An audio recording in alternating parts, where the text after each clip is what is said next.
As principais classes de anticorpos, também chamadas de imunoglobulinas, executam papéis cruciais no sistema imunológico, reconhecendo e neutralizando invasores como bactérias, vírus e parasitas.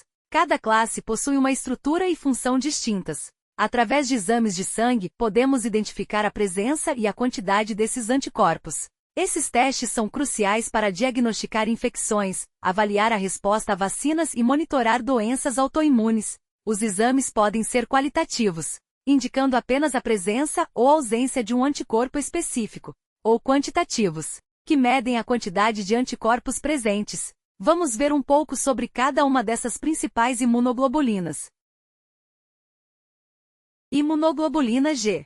A imunoglobulina G é o tipo mais abundante no sangue e fluidos corporais. Desempenha um papel essencial na imunidade a longo prazo, sendo produzida em grandes quantidades após a exposição inicial a um antígeno. O IgG neutraliza toxinas, opsoniza patógenos e ativa o sistema complemento, um conjunto de proteínas que auxiliam na destruição de micro-organismos. Além disso, é o único anticorpo capaz de atravessar a placenta, conferindo imunidade passiva ao feto. Um resultado positivo para a imunoglobulina G pode indicar que a pessoa está na fase crônica ou convalescente ou já teve contato com a doença em algum momento da vida e, portanto, para algumas doenças. Esses anticorpos funcionam como uma proteção em caso de novo contato com o micro-organismo.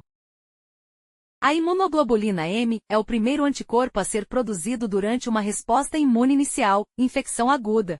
Devido à sua estrutura pentamérica composta por 5 unidades, possui alta capacidade de ligação a antígenos, sendo eficaz na aglutinação de patógenos e ativação do sistema complemento. A presença de IgM geralmente indica uma infecção recente ou em curso. Ou seja, um resultado positivo significa que a pessoa possui anticorpos do tipo imunoglobulina M, e daí se deduz que ela já foi exposta e está na fase ativa da doença, havendo a possibilidade do micro-organismo estar circulando no paciente naquele momento.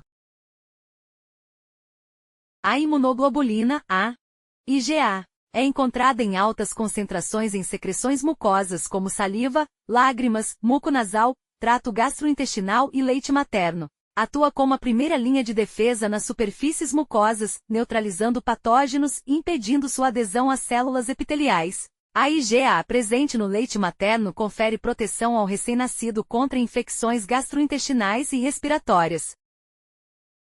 A imunoglobulina D é encontrada principalmente na superfície de linfócitos B, onde atua como um receptor de antígeno, participando da ativação dessas células. Sua função exata ainda não é totalmente compreendida, mas acredita-se que desempenha um papel na maturação e diferenciação dos linfócitos B. A imunoglobulina E está envolvida principalmente em reações alérgicas e na defesa contra parasitas eumintos vermes.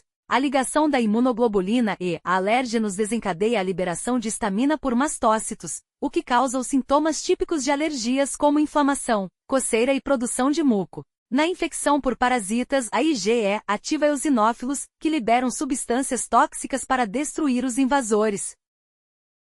Resumidamente falando, cada classe de anticorpo possui um papel específico na resposta imune, garantindo uma proteção abrangente contra diferentes tipos de ameaças. A imunoglobulina G oferece imunidade a longo prazo. A imunoglobulina M atua na fase inicial das infecções. A imunoglobulina A protege as mucosas. A imunoglobulina D participa da ativação de linfócitos B, e a imunoglobulina I está envolvido em alergias e defesa contra parasitas.